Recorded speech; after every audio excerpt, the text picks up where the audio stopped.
Aquele bom dia especial para vocês, afinal de contas, já é um bom dia natalino. A tendência é de que ao longo do dia a gente tenha outro conteúdo aqui no canal do Lessa, apesar de ser 24, já véspera de Natal, mas estamos em meio ao mercado de transferências onde o Fluminense está agitado, então pode pintar novidade a qualquer momento. Mas já para garantir, porque tem gente que às vezes assiste só o vídeo da manhã, ou tem uma galera que acaba assistindo só o vídeo da tarde, então para garantir, já de antemão, queria desejar para vocês um Feliz Natal, que seja uma data muito especial para todos, ao lado da família, ao lado das pessoas que você ama, que é o mais importante neste momento. A gente está chegando ao fim de mais um ano. Estou lembrando aqui agora, exatamente agora eu lembrei que ano passado eu estava voltando da Arábia Saudita após o Mundial de Clubes e chegando direto para encontrar ali minha família. Cheguei do aeroporto, fui direto para casa, acho que cheguei era 10 da noite do dia, mais ou menos, 10 e meia da noite do dia 24.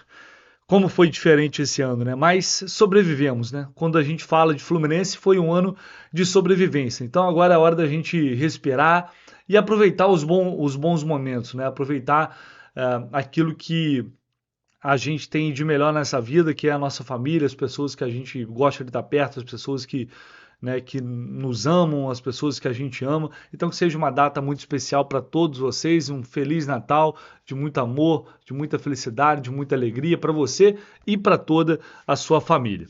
Mas vamos de notícia, vamos de informação, porque não tem esse negócio não, é Natal, é Réveillon, daqui a pouco 2025 já está começando e a gente vai para cima porque tem muita coisa acontecendo. Então é mais um vídeo aqui pela manhã para você já começar esse dia 24 muito bem informado, ficar sabendo tudo de Fluminense. Chego com as primeiras informações desta terça-feira, pedindo, se você puder, já deixar aqui o seu like, se inscrever aqui no canal se você não está inscrito, está conhecendo aqui, chegando pela primeira vez, seja muito bem-vindo. Aqui você estará sempre muito bem informado de Fluminense.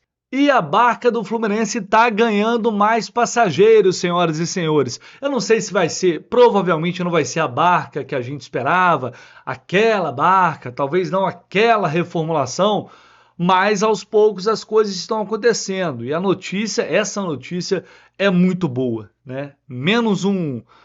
É chato falar isso, eu vou tentar até achar, não vou nem dizer a expressão que veio na minha mente agora, mas um jogador que não acrescentou em absolutamente nada ao grupo do Fluminense esse ano, muito pelo contrário, que é Gabriel Pires. Gabriel Pires está de saída do Fluminense, informação publicada ontem pela Aline Nastari. Ele está encaminhando um acordo com o Panathinaikos da Grécia. Eu confesso que eu nem sabia que esse time existia.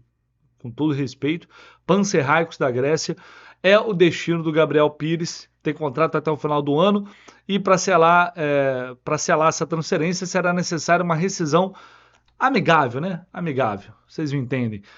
É o caminho mais provável para o desfecho nesse momento, né? O clube jogador está numa fase final de acordo e ela lembra que que no início do mês a própria Aline informou que alguns atletas foram liberados antes do fim do Campeonato Brasileiro, dentre eles o Gabriel Pires, que despertou o interesse de outros clubes no meio do ano, como o Leganés da Espanha e outras equipes. Cita aqui também a Universidade Católica, comandada pelo brasileiro Thiago Nunes, também demonstrou interesse, mas essas negociações na época acabaram não indo para frente. Mas a boa notícia é de que Gabriel Pires está de partida.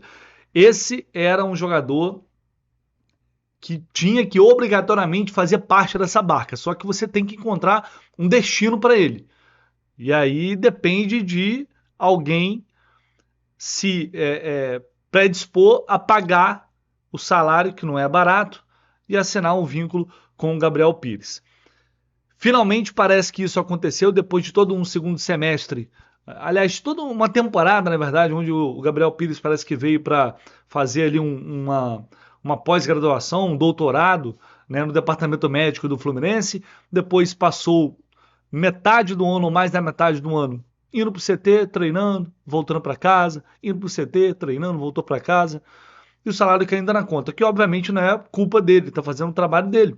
Ele não era utilizado, tinha que treinar, e estava lá fazendo a parte dele, né? Ele não colocou a arma na cabeça de ninguém para assinar esse contrato, né? Um jogador que tinha um histórico de lesão, na época a gente alertou para isso, que era um risco muito grande, não deu em outra. Mas agora o Fluminense pode resolver, está perto de resolver esse problema. E aí o Gabriel Pires será o sexto jogador que está fazendo parte dessa barca do Fluminense, que já conta até agora com o Diogo Barbosa, que foi para Fortaleza, John Kennedy fechou com o Pachuca, também já vai para o México nos próximos dias, Marquinhos, Felipe Alves, Felipe Melo e Jean Lucumi. Entrando agora Gabriel Pires, e a gente espera muito que possa também acontecer o mesmo com o Terans. O ideal seria que ocorresse também com o Renato Augusto, o que eu acho mais improvável. Terans, eu ainda tenho expectativa de que vai aparecer algum clube para que ele possa, enfim, ser emprestado ou negociar definitivo, seja lá qual for o destino do Terans. Se ele entrar nessa barca, a gente já vai ter um alívio de folha já significativo, e talvez não seja a barca que todo mundo esperava, mas não dá para dizer também que é tão decepcionante. Acho que está caminhando ali para a gente ter uma mudança significativa dentro desse elenco, uma mudança de fato relevante, principalmente a depender dos reforços que vão chegar também, porque outros jogadores ainda devem sair. Vamos aguardar para ver essas movimentações até o final do ano, porque a partir daí a gente vai começar a ter uma noção melhor do que será o elenco do Fluminense em 2025. Mas é isso, Gabriel Pires está muito perto de dar adeus em definitivo. Glórias ao Pai. Falar aqui sobre Mano Menezes, que concedeu uma entrevista coletiva. Ele deu uma entrevista exclusiva para a Rádio Bandeirantes e também para a Rádio Grenal. Para a Rádio Bandeirantes, lá no Rio Grande do Sul, ele falou sobre John Ares. Vou colocar aqui na tela, porque o Fluminense Stuff tirou aqui esses trechos. Eu tentei encontrar essas entrevistas, mas não encontrei, né? Pelo menos ali o áudio, mas não foi possível. Mas vamos lá, né? Tem trechos aqui, os trechos mais importantes. O Mano falando sobre John Ares, 70% ele diz sobre a possibilidade de saída do John Ares do Fluminense, entre 0 e 100% de uma saída do John Ares. Ele falou 70%, mas pode haver uma chance que ele fique até metade da temporada, até o Mundial, que é referência para os 4 clubes brasileiros. Aí ele disse aqui que essa questão do Ares vem se arrastando, um pouco no sentido da intenção do jogador, que é justo ele jogar na Europa. Ele quer estar na Europa de primeiro mundo, então as coisas precisam vir de lá para cá, sendo interessante para o atleta e o clube. Então o Mano traz para a gente uma expectativa de que talvez John Ares possa permanecer até o meio do ano. 70-30, 70-30. 70% de chance de sair, 30% de chance de ele ficar até o meio do ano, até a disputa do Mundial. Bom, nada é alguma coisa. Pode acontecer e seria melhor. Não só por contar com Ares por 6 meses, mas porque a janela do meio do ano ela é mais aquecida e normalmente você faz vendas melhores no meio da temporada. É ruim você perder como perdemos o André no meio do ano, mas obviamente seria um ganho técnico e quem sabe até um ganho financeiro, a depender de uma venda futura. E na Rádio Grenal, vou colocar aqui alguns trechos do Mano, a gente vai comentando aqui. Bom, primeiro aqui ele fala, existe uma campanha por técnicos estrangeiros no Brasil, estamos colhendo os frutos disto. O Grêmio tem bons exemplos ao lado do Inter, mas também temos exemplos ruins no país. Não é fácil ser treinador no Brasil, seja qual nacionalidade for. O fato do Marcelo, aí ele falando sobre a situação do Marcelo, não foi um caso isolado. Na beira do campo, nenhuma direção toma nenhuma decisão por causa de um único caso. Aquilo foi a gota d'água. Então o Mano já tinha falado anteriormente sobre isso, né, que não era apenas aquela situação, que outras coisas tinham acontecido, e agora de maneira talvez um pouco mais contundente, ele fala sobre aquele episódio envolvendo o Marcelo, que era, como na época a gente ficou sabendo, muitas notícias saíram, muita coisa estava acontecendo. Aquilo ali apenas foi, de fato, a gota d'água para a saída do Marcelo. E depois ele falou sobre a possível chegada do Rodrigo Dourado, que é um volante. E aí ele diz que nós trouxemos o Hércules do Fortaleza, ele tem as características que eu acredito que um volante deve ter hoje em dia. A gente não vai trazer outro volante com a mesma característica sobre o Rodrigo Dourado, então descartado, mas enfim, já não tinha nenhuma informação contundente em relação a isso, valorizando o Hércules. Mas quando ele fala um jogador com a mesma característica, eu entendo o segundo volante, porque eu espero que isso não esteja valendo para a posição de primeiro volante, que eu já falei que o Fluminense deveria ir atrás de mais jogador para essa posição. Mas eu entendo que a posição de segundo volante, o Fluminense não vai buscar outro atleta com as mesmas características que tem o Hércules. Então foram esses pontos importantes aí, dá para a gente destacar das entrevistas que o técnico Mano Menezes concedeu hoje lá no Rio Grande do Sul. Pessoal, aqui no primeiro comentário fixado tem um link para Mais Ágil, final do ano chegando, você está precisando de uma graninha a mais aí para já começar 2025 com o pé direito, planejando outras coisas, planejando viagem, planejando uma reforma na sua casa, trocar de carro, enfim, aquela grana está lá parada, você não pode mexer, a Mais Ágil faz exatamente isso para você. Antecipa e coloque esse dinheiro na sua conta com pouca burocracia, tudo muito rápido. Entre em contato com a Mais Ágil que eles vão te explicar ali o passo a passo, as taxas envolvidas, tudo que você precisa fazer, obviamente para você entender todo o processo. Tem uma galera lá prontinha para te atender e te explicar como a Mais Ágil faz esse trabalho 100% confiável para você. Só clicar aqui através do link que está no comentário fixado. E olha só, o presidente do Fortaleza, Marcelo Paes, deu uma entrevista para o GE e falou sobre a situação, a negociação envolvendo o Hércules Fluminense, que culminou com a vinda do Hércules para cá, e foi uma declaração até, diria, um tanto quanto interessante. Bora ver o que ele disse. Teve outras equipes também entraram em contato? Teve uma disputa aí para fazer essa negociação com o Fluminense? Bem, sabe o interessante, Pedro? É que teve muita gente que achou que foi ruim a negociação do Hércules, viu? É impressionante, assim. É para rir mesmo. Como assim? Compramos por 200 mil, né? E vendemos por 29 milhões. Um jornalista fez um cálculo aí, acho que valorizou 116 vezes. Assim, quando valoriza uma vez só, valorizou 100%. Quando valoriza duas vezes, valorizou 200%. Quando valoriza 10 vezes, valorizou 1000%. Então valorizou mais de 1 milhão, né, de por cento. Não sei nem dizer isso. Nunca vi isso, uma valorização desse tamanho. E é isso que aconteceu. Mas eu acho que é legal a gente lembrar toda... Só um detalhe rapidinho aqui, porque o Fortaleza vendeu por 29, mas o Fortaleza fica com 16 milhões dessa quantia. Tem outros dois clubes que têm fatias aí desse valor. Tá? Então o Fortaleza, no fim das contas, ele fica com 16 milhões. História, né? Primeiro o Hércules, nós trouxemos para o Fortaleza no Sub-23. Não era um atleta ainda pronto, né? Um atleta jovem, jogava no Atlético Cearense, um clube menor aqui do estado, um clube formador. E aí a gente identifica o Hércules, traz para o Sub-23, ele faz um bom campeonato Sub-23, e aí a gente coloca no elenco profissional para o ano da Libertadores. Tinha saído daqui o Ederson, que hoje está aí brilhando no Atalanta, né, e com possibilidades de ir para um mercado ainda maior. O grande Ederson, que jogou aqui volante. E aí a gente coloca o Hércules para substituir o Ederson. Olha só que loucura, né? Ninguém conhecia naquele momento. E ele desenvolve tudo que desenvolveu, vai bem, faz gol, joga Libertadores. E aí já começa aquela especulação de venda, né? Será que vai ter uma venda para o Hércules? Quanto é que vai ser? E lógico que a gente começa a ouvir o mercado já desde então. Vira o ano, ele continua bem, aí vem uma lesão. Ele lesionou aqui no Castelão, ligamento cruzado. E quando tem uma lesão, o que é que acontece? Dúvida, né? O mercado começa a olhar com dúvida. Poxa, será que ele volta igual? Será que ele vai performar da mesma maneira? Ah, que pena, era o momento da vida dele. E ele recupera, volta mais forte, volta bem. E novamente o mercado começa a falar do Hércules. Então ele chegou assim. Chega o ponto das propostas. Nós ouvimos ao longo desse período, certo, de um ano e meio, muitas sondagens para o Hércules. Aí eu vou citar agora que já concluiu, né? Teve negociação com o Braga de Portugal, com o Betis da Espanha, com a Salernitana da Itália, com o Austin nos Estados Unidos. E nada disso se concretizou.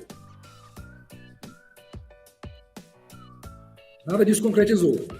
O número que o Fortaleza pedia pelo Hércules era de 5 milhões de euros por 70%. Esse foi o número que a gente sempre pediu. E nunca chegou a esse número. Essa é a verdade. O número não chegava. A gente segurava e não chegava, segurava e não chegava. Aí, recentemente, um time do Brasil propôs 3,5.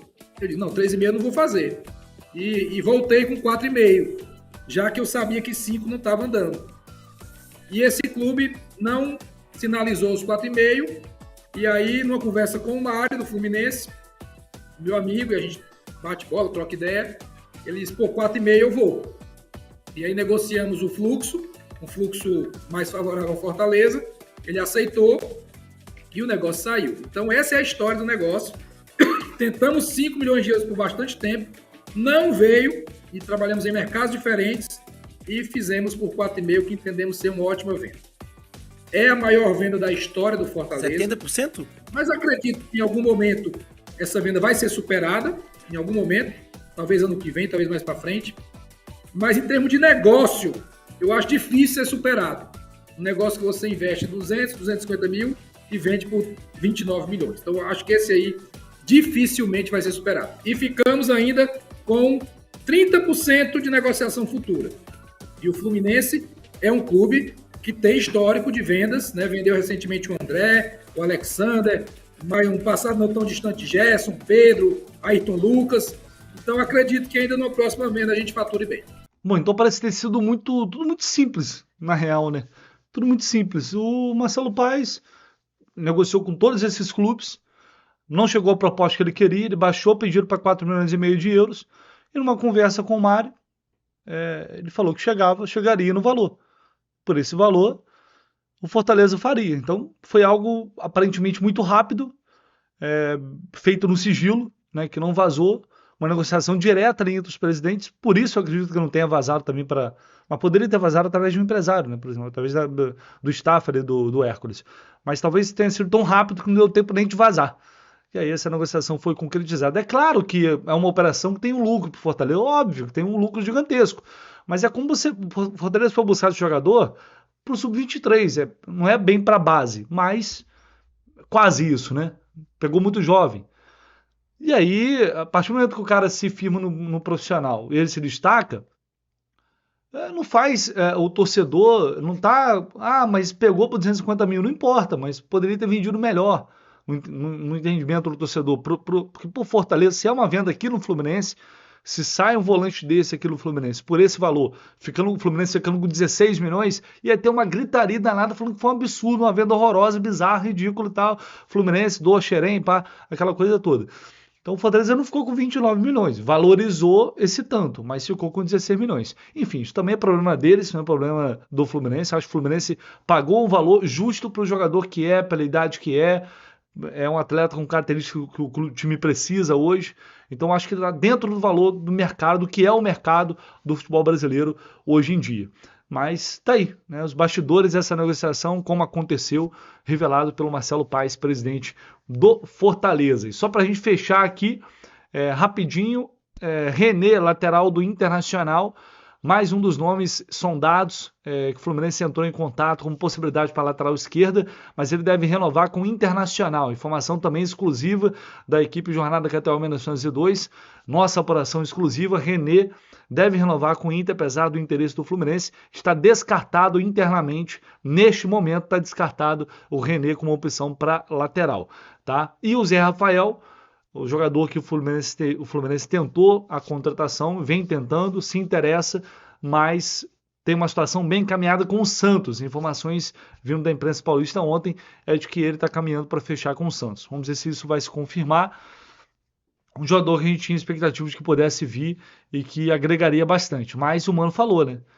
Com essas características do Hércules não vem mais ninguém, a não ser que o Zé Rafael chegasse pensando em ser ali um cara para fazer a função do Ganso, mas aí não faz muito sentido, porque em tese ele seria titular justamente na posição de segundo volante. Pode ser que de fato o destino do Zé Rafael seja mesmo o Santos. Fechou, pessoal? Ao longo do dia a gente volta com muito mais informações, hein? Tamo junto, um abraço, mais uma vez, Feliz Natal para todo mundo, uma noite especial para todos. Deixa aí seu like, seu comentário e a gente vai falando.